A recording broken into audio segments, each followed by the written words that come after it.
to another Sunday morning with the Blurred Church of Anime. I hope you had a fantastic week. It was the end of January. We are now on the first day of February, the first Sunday of February, the second month of 2026. Boy, I am hoping February is not as daunting as January was. I hope, especially in the political realm, things calm all the way down. But don't know. It still seems to be like heating up. And when I say heating up, I don't mean the weather because we're having a whole nother cold front all over the country. You know, we just gonna grin and bear it, hold each other hands, be a community, and get through all these things because I know we can. And I know the community is ready to support each other as we deal with this dream cold for another week and weekend. I hope you're doing well. Did you have a good week? I had a super busy week. A lot of things didn't go as planned. I had a very, very busy week with a lot of things planned up. And I had to always in my life be a little bit more flexible as things shifted. People were a little bit more inconsistent. Things happen, which they always do. But it's not a bad thing. It's just a way to remind myself that no matter how much I have my calendar filled out, sometimes you just have to ride with it and do something else. And I know next weekend it's going to be a fun one for me. So I am just saying this week was what it was. And if you did not have a good week this week, then F last week, this week is going to be super better for you because we do believe that things get better. Maybe not as soon as we want them to, but things do get better. So this week, what are we chatting about? I want to talk about Frieren. I know season two has started, and no, I'm not going into season two. I want to give us more time, before to see everything, and that might mean I may come back to Frieren in the future. But as I was getting ready for season two, rewatching season one, and I was thinking about just the busyness of last week, my month to come, February is being very busy, and I'm still getting like pinged on things that are changing and updating all this stuff, and me trying to just like mentally get my mind together. I realized one thing I really love about this comfy anime that is Frieren is that it's not always about big adventure, big action. Um, Friends who got me into it, like, it's a slow grind. Like you gotta watch it. It's a comfy anime in some ways. And if you've never seen Frieren, first off, it has been up for like Anime of the Year from its first season. It's definitely a crowd favorite. It's such great storytelling. It is really good about the fantasy world. Is really based in a fantasy kind of like D&D aspect of the party going out to defeat the Demon King, but that's like very surface level. Frieren is really the story about an elf mage named Frieren, and it is after her and her party, with the hero Hemel, have defeated the Demon King, the Demon Lord, whatever. And she still has a lot of life to live. She's an elf, and one of the general rules about elves in most fantasy and high fantasy properties is that they live really, really long lives, and that's gonna be very true of Freeman, like 1,000 years old plus. They still have the whole life ahead of them. Where the thing that they feel like the most happened, the journey of the party to stop the demon lord is just a blink in time for her, and she's seeing how time has moved on and what will she continue to do with her life, what the lessons she learned from being a part of that party the first time she ever traveled with a group of other people, including two humans and the dwarf, and now her building new relationships with new humans and another journey, about 100 years after the defeat of the demon king. I think there's a lot we can say and learn about Frieren. Her as a character is just really interesting. She is somebody who is not a tryhard.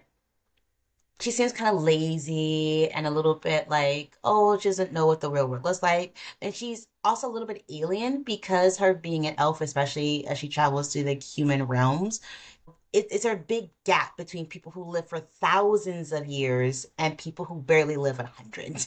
There's so much foreignness in her way of thinking and how time moves for her, and it can seem kind of like careless, or it can seem a little not harsh, but just sometimes a little cold in how she presents herself.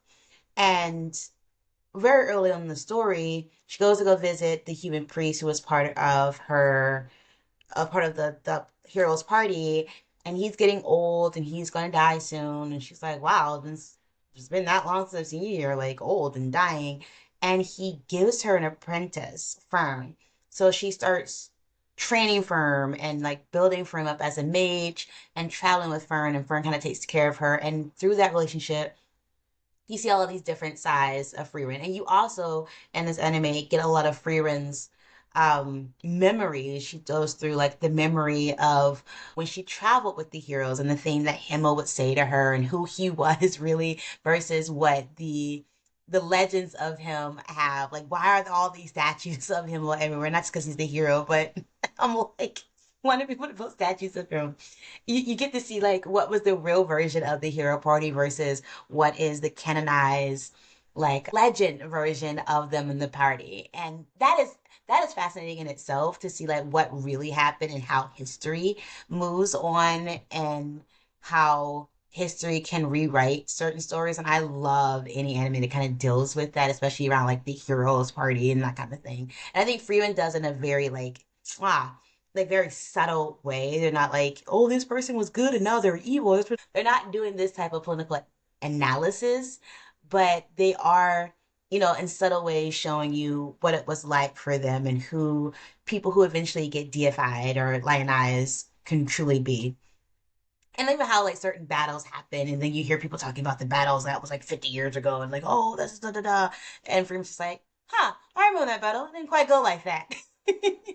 But then Freeman doesn't really say anything because she's not gonna jeopardize people's memories or the legends, the stories that have been told of their deeds.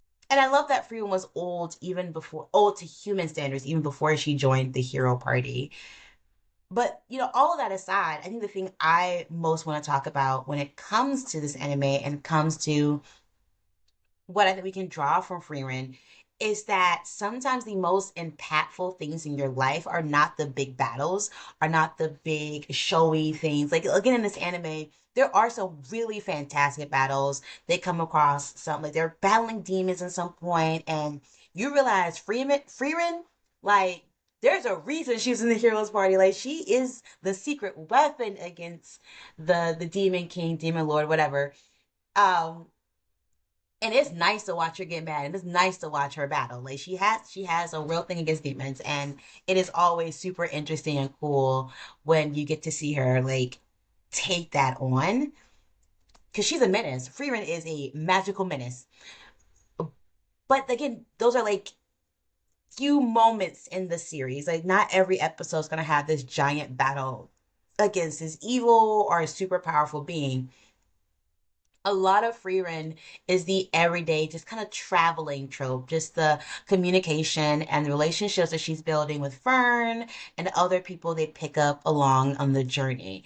And as I rewatched it, I'm reminded that even though my life will not be thousands of years long, as sad as I am about it, and to be honest, I don't know if I want to live forever or thousands and thousands of years. I'm a big survivalist, I believe. Like, I'm going to do whatever I can to prolong my life. But I'm also a person where I like to read a lot of mythology. I love to read a lot of stories about the gods and things like eternal that never change. And I'm like, nothing can ever stay the same. Like, no matter how much you're like, I love this person forever, we're gods. Like, no, like these things, like things change. And I think because I can flow with change, I'll be okay. I think about vampire lores and how vampires live for hundreds of years, and then they go through these folks and vampire depression. What Anne Rice has really set the standard on that. And I'd be like, if I lived for that long, would I like I don't think I personally do it because I think I understand how short the human lifespan is. And I think about again with the elves living for thousands and thousands of years and the idea that they're very isolated away from humans because we're nothing but like specks. Our lives are here in a second, gone in an instant. And after all that thinking, I think about the things that Frieren really reflects on the most, and it's not the big battles, it's not the dungeon slicing. I mean, she has all the time in the world, so she doesn't mind spending months and weeks diving into a dungeon with the party. They're the ones that like we gotta finish this up because like we get older. But there's a lot to be said about the quiet moments when you're building friendships, when you learn to understand the perspective of somebody else. Um, when you realize that something you did months ago or years ago or centuries ago in Freeman's case, like really impacted the people.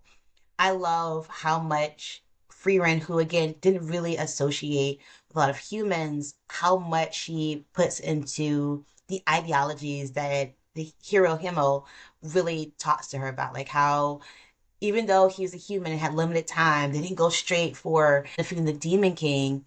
He wanted to spend a lot of time just helping the people, like doing odd chores and things for them. And again, freedom with all the time in the world, I was like, why are we doing this?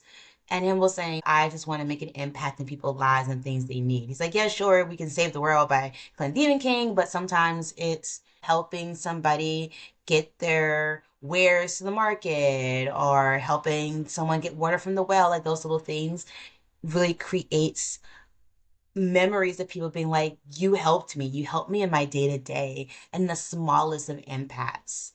And I love that someone that will live for thousands of years sees those impacts come to fruition and it encourages her to continue to do the little things. The care encourages her to continue to like, not look for the big roundabout, you know, disaster I have to fight and stop, but also just being very happy to help people one on one on the smaller things. Because that's how you do truly make the most lives you can touch in those smaller instances, really truly how you make a difference. And I think about my friends and people I know who even are very short 80 to 100 years if we're lucky lifespan who have just seen or been a part of like big event after big event after big event. Like I am tired just thinking about people and even for as a millennial and all of the big events that has happened over time, how life just keeps coming at us super, super fast. You think you get done with one war, then there's other things, then there's other conflict, and then there's this terrorist attack, and then there's this other thing, and then there's a huge cultural shift, and then there's a murder, and then there's a huge economic crisis, and then there's a huge ecological crisis, and then now like we're gonna get burned up by the ozone layer. But nope, nope, nope, not the ozone layer. Now we're gonna die because all the polar caps are melting. As people who have lived so close to the doomsday clock, I can say like our nervous systems are shot. We are so tired of being told that we've lived through so many unprecedented events. Like it feels like every year there's another unprecedented event. And I think what I really enjoyed in my second viewing of Frieren is when can we just sit back, do a long journey, and say the most exciting thing that happened to me today was that I read a book. And I learned something from a book. And Freeman tries to live her life very lazily like that while on a journey to do a thing. And you even see it with how Fern is. It's very practical. As I think I love the slow moving tempo of the show because I think sometimes we just need to have that nervous system reset to be able to breathe, to be able to do very small things, to make incremental gains. That doesn't always have to be this huge battle, this huge leap forward to do a thing. That sometimes you're just waiting 3 months for an exam to start. And if you don't get it in 3 months, you have to wait 3 years. And again, with Freeman living for thousands of years, that's a blink. That's a week in her timeline. But it also translates, I think, a little bit to the humans and Fern that she's working with that, you know, sometimes you have to wait and there is beauty in the waiting as well. There's always things you can be doing, but it doesn't have to be huge and dashing and daring. And there's so much to be done in just meditating and again, making incremental steps along the way of like some of the longest journeys you may ever face. I have to remind myself sometimes too that everything I do don't have to be big and flashy and hit a million people all at once. Sometimes it's okay if something I do just hits one person and makes their day a little bit better. And I think that goes for you too out there, my audience. If, you know, you're worried about the impact, you're worried that your life is boring, that nothing happens. First off, there's tons of things happening. And if you really feel bored, you can get involved with a million of just consequential activities and activism and things that are going on in this world. If I do struggle to find people who are bored as like real people. Like, how are you bored?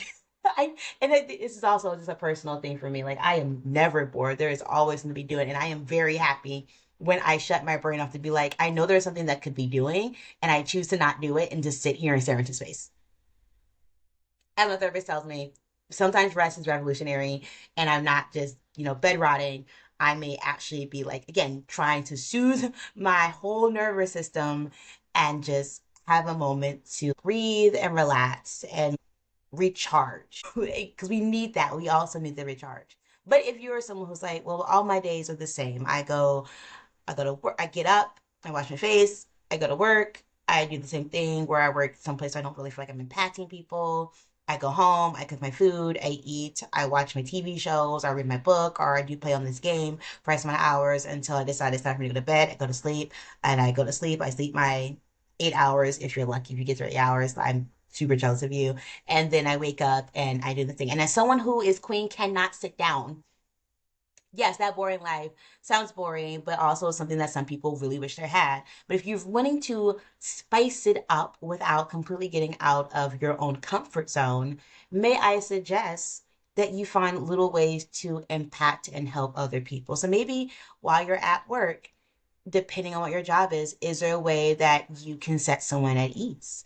Maybe you smiled, maybe you say a kind, you make it your day, especially if you work in service industry, or you're working with a lot of customers and folk, you find it in your goal for the day to say three nice things to people that make them smile, or find someone who's having a bad day and do a nice thing for them, even if they don't acknowledge it in the moment, because sometimes you never know what people may need in that space. I mean, I love people at the pay it forward trend when you go get your coffee at Starbucks, which you should not be doing, but you go get your, whatever, and you pay it forward from this next person. Okay, that's really cute, and I think that's a really small way, to maybe brighten somebody's day. But I think we can do a lot more intricate and intimate things for the folk around us. Maybe if it's not doing something daily at work, maybe it's at some point your week, you set some time aside. You call a friend to just say, like, hey, I was thinking about you. How are you doing? I have an hour. I just want to, listen if you want to talk about anything. Or maybe you offer to help a friend that is struggling out with a task or a chore. Maybe you help, maybe it's like, I'll come over and help you fold your clothes. Listen, if I had a friend to help me fold my clothes, because that is a task I will put off for 5 months.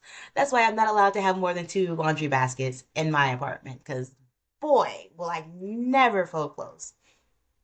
Maybe it's, there's just so many small things you can do to help people in the hero himo style. But then again, I think people will remember, if you think it's not that big of a deal.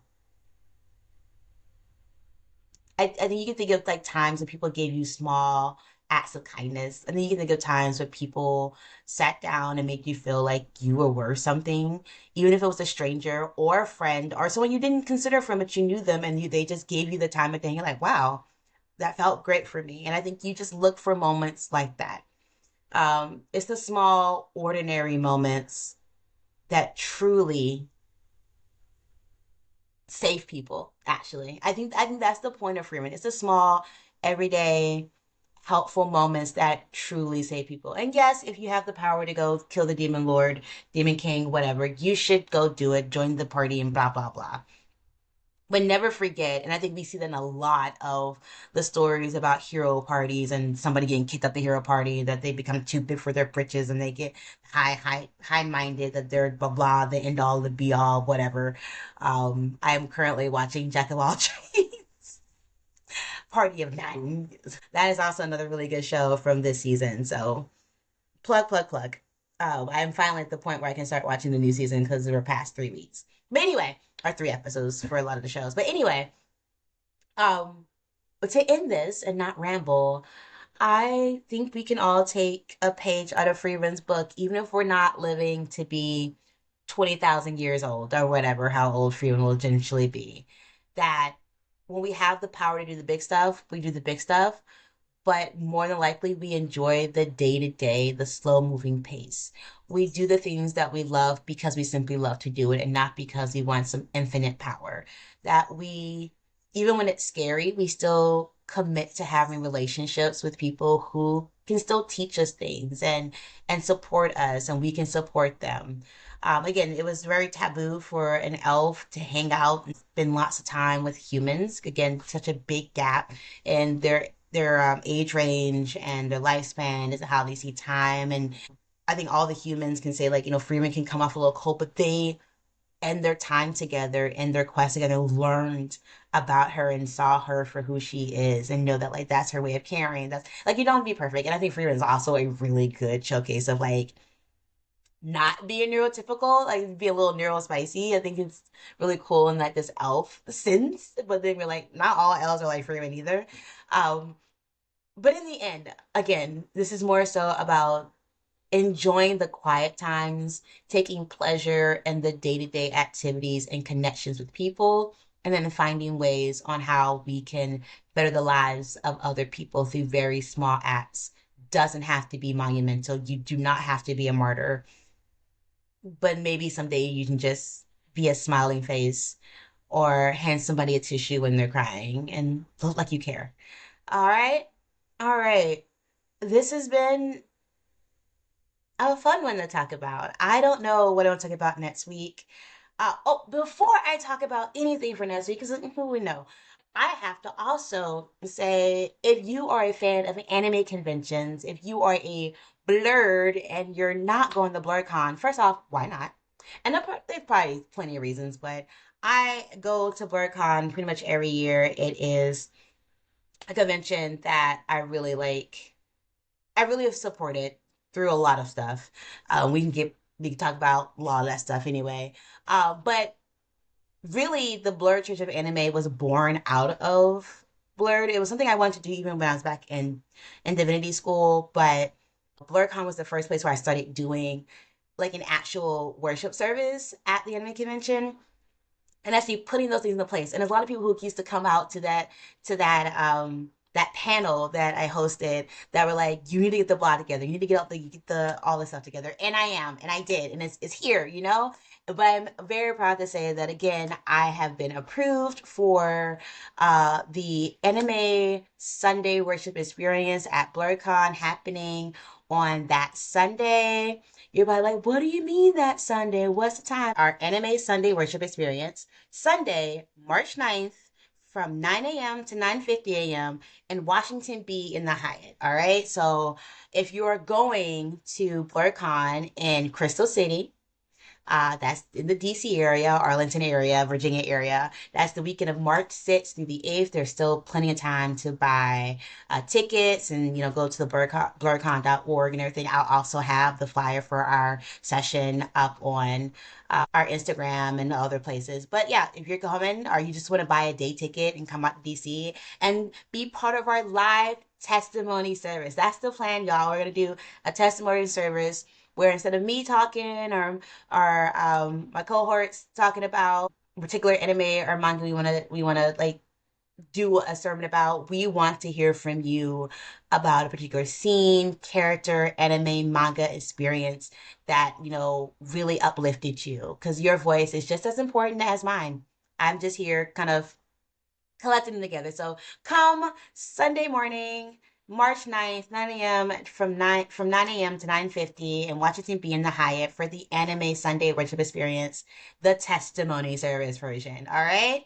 I hope to see you there. I am super excited to be back again with BlurCon, and we'll be live streaming. I'm trying to get all that stuff together. So if you can't be there, everybody don't want to go to BlurCon. Everybody don't have the funds to travel and go to anime conventions. Completely understand. But we're hoping to be able to live stream and get that out to you. So that'll be a little bit earlier than our regular 11 Eastern because it'll be in DC. So it'll be like 9 Eastern, 8 o'clock Central. Pacific people you'll probably just want to catch the end of it. Or when we do the actually nice version when we edit everything. But yeah, come out, meet me, meet other people who are part of this community. And I hope, if you're gonna be out that way, you come out and just chill, have some fun with us. And you see my familiar in the back this time, not in my lab. It is what it is. All right. So yeah, I'll see you in a month in March, the first Sunday, or I'll be the second Sunday in March, actually. So yeah, until next week, and not because you'll still get stuff from me before the live event, but until next week, I hope you have a fantastic week, and I'll see you next time. Bye. The Blurred Church of Anime podcast is produced by Black Star, aka Lauren Tillman, written by Lauren Tillman, and hosted by Lauren Tillman. Music created by E.L.